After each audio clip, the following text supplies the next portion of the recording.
there's too many other things that I want to do that committing ourselves to playing live because of the way I think, I'd start thinking about it. And I want to do another record, and we've also gotten some offers for some film music to do for various films that are being made, and I'd like to start doing that a bit more. I don't know. I don't really want to sort of keep going out on tour, becoming, keep being a performer. What we're currently doing is this documentary that we're making about ourselves. It seems very sort of self-indulgent, but we have access to each other and no one else, at times, and no one else does. So I'm doing the music for that. But we've had offers from, like proper films, Hollywood films. Most of them are terrible. Most of the films we've been offered to do music for, I think, are dreadful. We read the scripts and think, oh no. Everything from Howard the Duck and the Lost Boys who got offered to do the film. A lot of them, but most of them aren't even worth considering. But there's a couple have come through in the past month, which I think will read really well. They're by people who've got good track records. So it's difficult getting a foot in the door, really, and writing film music. If you look at who writes film music, it's the same people over and over again. I just think that a lot of the music that we write would be suitable for a moody film.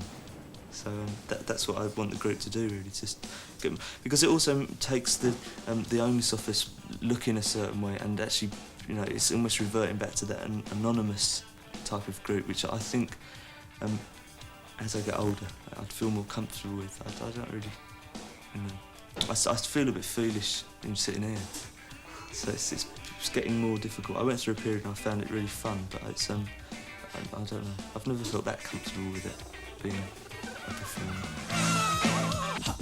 There's also a biography coming out. What reaction do you think you'll get to that? The two biographies that had come out about The Cure were so inaccurate and so tedious that I thought, well, I may as well do it. I mean, I didn't physically write it, but I made myself available just so that it would be true more than anything else. I mean, it's obviously coloured. A lot of the anecdotes are coloured. But it's put together in such a way that whoever was there at the time gets to say what they thought actually happened. And it's quite weird because most people think differently about every single thing that we've ever done and the reasons why we've done it, what actually happened, who got arrested and why. So it's just put together. It's just a series of anecdotes that run across the 10 years of our existence. It's like anything we do, I suppose. If you like the group, you like the book. If you don't like the group, you won't like the book.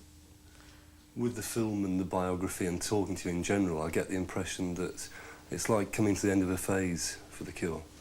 Well, it always is, as I said initially. I always think that whatever we do will be the last thing. I mean, eventually it will be. I don't know. I mean, we've started talking about what we're going to do next, about the next record, so I imagine there will be a next record. But as to what it is, or when we do it, I don't know. I mean, it's the thing about everything we do is very haphazard. It's weird doing the book, and I suppose it's the end of a phase because it's been conveniently put into a 10-year period, which I've never really thought of it like that before. Because a lot of what we've done hasn't been that linear. It hasn't followed on logically, one thing after the other. It's all done, and it's very sort of jumbled up, and it's only when you look back on it you can pick out some kind of pattern. So I don't know what we do next, or if it will follow on logically from what we've done. I don't really know. I never do know. Even when we've done it half the time, I don't know.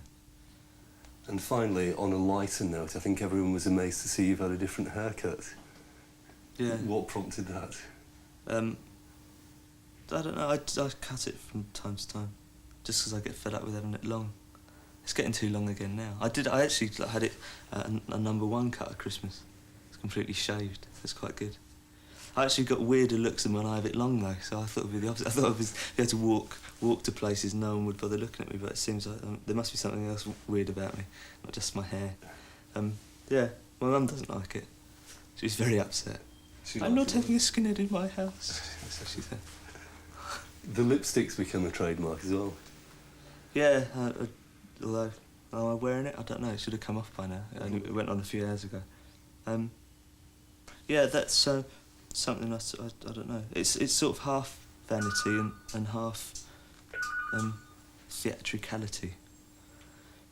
because I haven't really got much of a mouth, so I'm very featureless. So I just wear it because I wish I had that colour mouth, but I haven't.